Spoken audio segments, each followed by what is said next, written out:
بسم اللہ الرحمن الرحیم۔ تاریخ ابن کثیر البدایہ والنہایہ جلد اول صفحہ نمبر 138۔ تخلیق آدم علیہ السلام پر احادیث نبوی صلی اللہ علیہ وآلہ وسلم کا ذکر۔ امام احمد رحمۃ اللہ علیہ فرماتے ہیں کہ ان سے یا محمد بن جعفر اوف اور قسامہ بن ظہیر نے ابی موسیٰ کے حوالے سے بیان کیا کہ حضرت صلی اللہ علیہ وآلہ وسلم نے فرمایا کہ آدم علیہ السلام کو اللہ تعالیٰ نے زمین کے مختلف حصوں کی مٹی سے تخلیق فرمایا، اس لیے بنی آدم زمین کے ان مختلف حصوں کے مختلف خصوصیت کی بنا پر سفید، سرخ، سیاہ یا ان کے بین بین پیدا ہوتے ہیں۔ اسی طرح ان کی طبعی خصوصیات میں طیب، خبیث، سدان، ملول یا ان کے بین بین ہونا شامل ہے۔ اسی حدیث کو امام احمد رحمۃ اللہ علیہ نے حوزہ اور اشری وغیرہ کے حوالے سے بھی روایت کیا ہے۔ ترمذی اور ابن حبان نے اپنے مجموعہ ہائے صحیح میں اس حدیث کو اوف بن ابی جمیلہ اعرابی کی زبانی اور قسامہ بن ظہیر المازانی بصری اور ابی موسیٰ عبداللہ بن قیس الشعری کے حوالے سے پیش کیا ہے، اور ترمذی نے اس حدیث کو حدیث سے صحیح اور صحیح حدیث حسن بتایا ہے۔ السادی ابی مالک ابی صالح ابن عباس رضی اللہ عنہ مرہ ابن مسعود رضی اللہ تعالیٰ عنہ اور کئی دوسرے اصحاب رسول صلی اللہ علیہ وسلم کے حوالے سے بیان کرتے ہوئے کہتے ہیں کہ اللہ تعالیٰ جل شانہ نے پہلے جبرائیل علیہ السلام کو زمین پر بھیجا تھا تاکہ وہ وہاں سے تخلیق آدم علیہ السلام کے لیے مٹی لائیں، لیکن زمین نے ان سے کہا میں تم سے اللہ کی پناہ مانگتی ہوں کیونکہ تم مجھ سے بہت سے نقائص نکال کر مجھے طرح طرح سے برا بتاؤ گے۔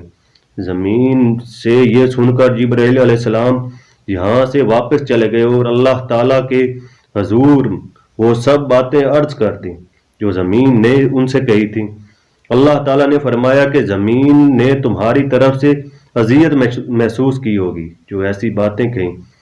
اس کے بعد اللہ تعالیٰ نے زمین سے مٹی لانے کے لیے میکائیل علیہ السلام کو بھیجا تو وہ بھی زمین سے وہی باتیں سن کر یہاں سے واپس چلے گئے۔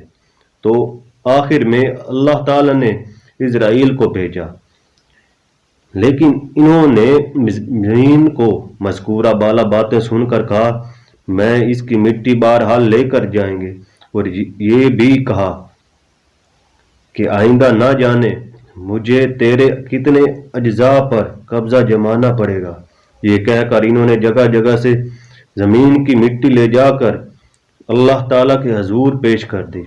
اس کے بعد اسے اگرچہ گوند کر یکساں کیا گیا تاہم اس میں زمین کی مختلف طبی خصوصیات باقی رہیں جو بنی آدم میں ان کے مختلف الوان ہونے کے علاوہ اب وہ آج بھی پائی جاتی ہیں۔ باہر کیف اللہ تعالیٰ نے زمین کے مختلف حصوں کی نرم مٹی کو گارے میں تبدیل فرما کر اس سے آدم کا پتلا خود اپنے دست قدرت سے بنایا اور فرشتوں سے فرمایا میں نے آدم کو مٹی سے تخلیق کیا ہے۔ پھر جب اللہ تعالیٰ نے آدم علیہ السلام کے اس پتلے میں اپنی روح پھونکی تو اللہ تعالیٰ کے حکم پر تمام فرشتوں نے ابلیس کے سوا انہیں سجدہ کیا۔ مذکورہ بالا راویوں کی روایت کردہ اس حدیث سے یہ بھی ظاہر ہوتا ہے کہ روح آدم کے سر کی طرف سے پھونکی گئی جس سے ان کے دماغ میں روشنی آئی۔ جب وہ ان کی آنکھوں تک پہنچی تو انہیں بصارت حاصل ہوئی اور جب وہ جنت کی مختلف چیزیں دیکھنے لگے۔ تاریخ ابن کثیر البدایہ والنہایہ جلد اول صفحہ نمبر 139۔ تخلیق آدم علیہ السلام پر احادیث نبوی صلی اللہ علیہ وسلم کا ذکر ہے۔ پھر جب روح ان کے شکم تک پہنچی تو انہیں کھانے پینے کی خواہش ہوئی۔ اس کے بعد جب روح بتدریج ان کے ٹخنوں تک پہنچی تو وہ چلنے پھرنے کے قابل ہوئے اور جلدی جلدی اسمار جنت کی طرف بڑھے، جس کا ثبوت فرمان الہی سورۃ انبیاء آیت نمبر 37۔ انسان جلد باز مخلوق ہے، میں تمہیں اپنی نشانیاں ابھی ابھی دکھاؤں گا، تم مجھ سے جلد بازی نہ کرو سے ملتا ہے۔ ویسے اس حدیث سے یہ بھی پتہ چلتا ہے کہ آدم کی تخلیق کے وقت اس گارے کو جس سے ان کی تخلیق ہوئی تھی کنکر میں تبدیل کر دیا گیا تھا۔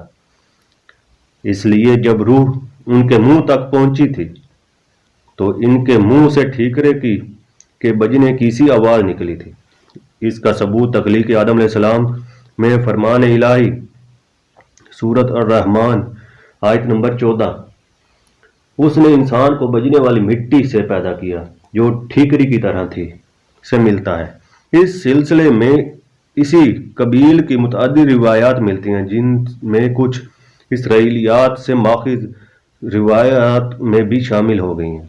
حضرت صلی اللہ علیہ وسلم کی ایک حدیث مبارکہ سے جسے ابو ہریرہ رضی اللہ عنہ کے حوالے سے روایت کیا گیا پتہ چلتا کہ آدم علیہ السلام کا قد 70 گز تھا، جس کے بعد رفتہ رفتہ بنی آدم کا قد کم ہوتے ہوتے اس حد تک آ گیا جو کم و بیش آج کل دیکھا جاتا ہے۔ حدیث نبوی صلی اللہ علیہ وسلم کے یہ الفاظ بھی ہیں۔ ایک اور حدیث سے جو متعدد مسند حوالوں سے روایت کی گئی ہے پتہ چلتا ہے کہ آدم کو جنت سے اول مکہ کے مقام صفا پر اتار کر جبرائیل علیہ السلام نے جو انہیں کھانے کی مختلف چیزیں دی تھی ان میں گندم بھی شامل تھی جس کے آٹے سے زمین پر پہلی بار روٹی پکائی گئی۔ اس سلسلے کی بہت سی دوسری احادیث کی جستجو و تحقیق سے یہ بھی معلوم ہوا کہ آدم و حوا علیہ السلام جنت سے پہلے زمین کے الگ الگ مقامات پر اترے تھے۔